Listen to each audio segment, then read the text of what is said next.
The Dallas Cowboys just sent the NFL a serious message, as while they did not win against the Philadelphia Eagles on Thursday night to open up the 2025 season, they showed that the expectation for them should actually be a little bit higher than maybe anybody in the league is giving them credit. Welcome in to Cowboys Digest here. I'm Jace Andrews. I appreciate you tuning in to today's show. Tough loss for the Cowboys, more importantly just because it felt like there were so many chances for them to take down the defending Super Bowl champions, and they just couldn't get it done. However, we had a very electric first stream of the year, watched the game live with a bunch of different people, and gained a ton of subscribers. So if you were a part of that stream, first of all, thank you. Second of all, you're amazing. And third of all, we're going to have more. So come out and join us. I don't know how many games we'll be able to do this season, but we're going to try and do as many games as we can here on Cowboys Digest. With that being said, hit that subscribe button. 6,353, gained nearly 100 subscribers on the stream alone, and now we're closing in on 6,500. So if you're new, go down there and hit that subscribe button. Like I said, 100% free. The Dallas Cowboys fell tonight 24-20 to the Philadelphia Eagles. It was a lot of offense early for both sides. The Cowboys scored on their first 4 drives. The Eagles scored on their first 3 drives. The difference, though, was that the Cowboys scored a touchdown and then back-to-back field goals where the Eagles went touchdown, touchdown, touchdown, and they took the lead with them 21 to, at the time, 20 going into halftime. And the second half was a whirlwind of things. The Eagles were able to get a 3-point field goal on the board.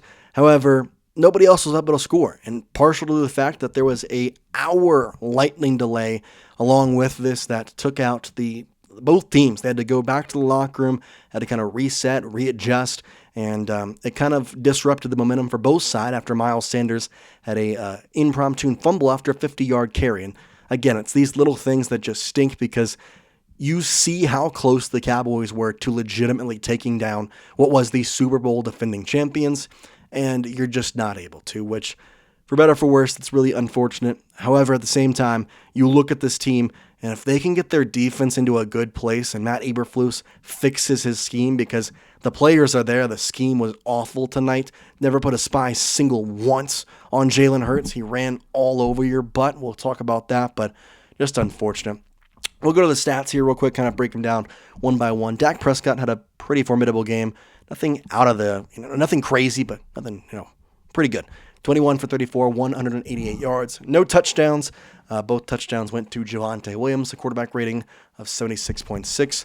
On the other side of the ball, it's the Jalen Hurts show. 19 for 23, 152 yards, and 94.2 rating. But it's more about his rushing ability. He was the number 1 rusher for the Philadelphia Eagles tonight. 14 carries, 62 yards, and 2 touchdowns. Both times, you were sitting there watching the game saying, okay, put a spy on him. Okay, put a spy on him. And guess what Matt Eberflus decided not to do literally all night. And even on that final play, maybe there was a spy. It kind of looked like one of the guys, I couldn't tell who it was, came up late and was frustrated with himself. So maybe he was a spy and didn't do his job. But at the same time, you have to have a spy when you know Jalen Hurts is running it. On the 3rd down and 3 on the multiple touchdown runs, I just don't get it. Saquon Barkley had a game that you could take, something that you allowed nothing much. 18 carries, 60 yards, and 1 touchdown. A couple carries from Will Shipley and A.J. Dillon. Kind of a shock for me. I was watching the game and did not realize that A.J. Dillon was even on a football team, much less on the Philadelphia Eagles, but he did a decent job, I guess, when he was out there. For Dallas, give credit where its credit is due. Javonte Williams did a fantastic job taking over the main back duties tonight. 15 carries, 54 yards, 2 touchdowns.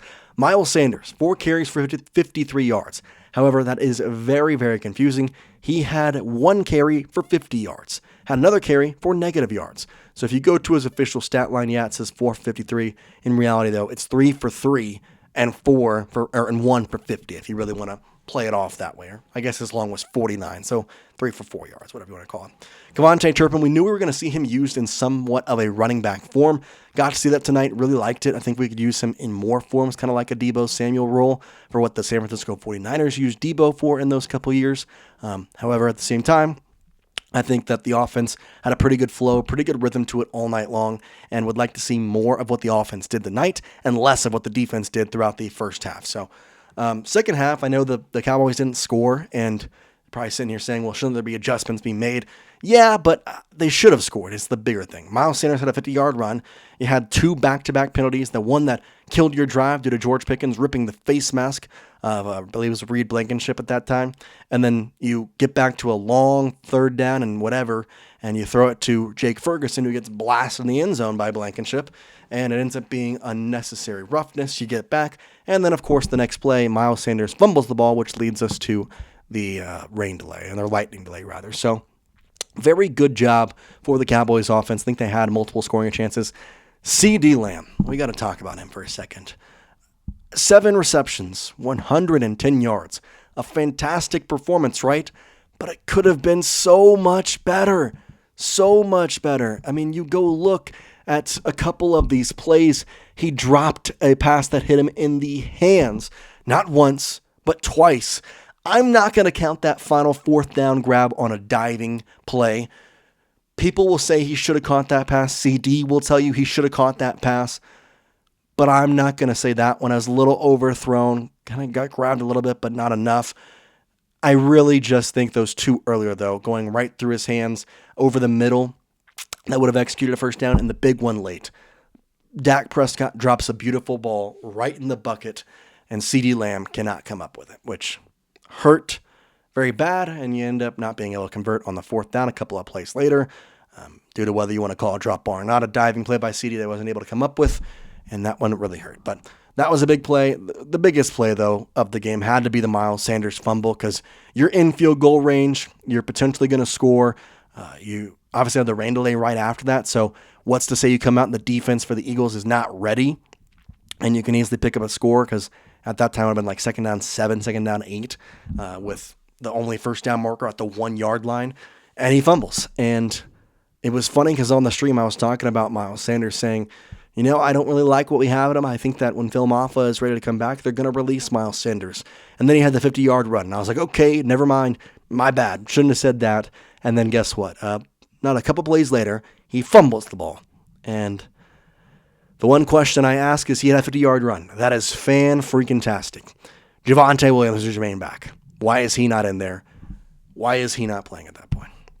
In terms of Philadelphia receiving, the defense did its job. That's why people are going to talk about the defense in this game. And the game planning was horrible. That was the problem. The actual execution of the players and the ability of them looked fine. Looked actually pretty decent. Jahan Dotson had the one long pass of 51 yards, or reception, I should say. He had 3 for 59. Dallas Goedert was the main receiving tight end. 7 receptions, 44 yards. Barkley had 4 for 24. Devontae Smith and A.J. Brown were legit silent together. They had literally 4 combined targets, 4 combined catches, and 24 combined yards. You shut down the 2 most important receivers on this team and still found a way to lose the game because you couldn't put a spy on Jalen Hurts. Now, people will say, well, if you put a spy, maybe Devontae or AJ catches a ball in the end zone. Maybe you do, but you know that the Eagles want to run Jalen Hurts. You know that Jalen Hurts is going to take the ball and run. Put a spy. If Jalen Hurts makes a good throw, so be it. I'd rather watch Jalen Hurts try and throw the ball than have him run it.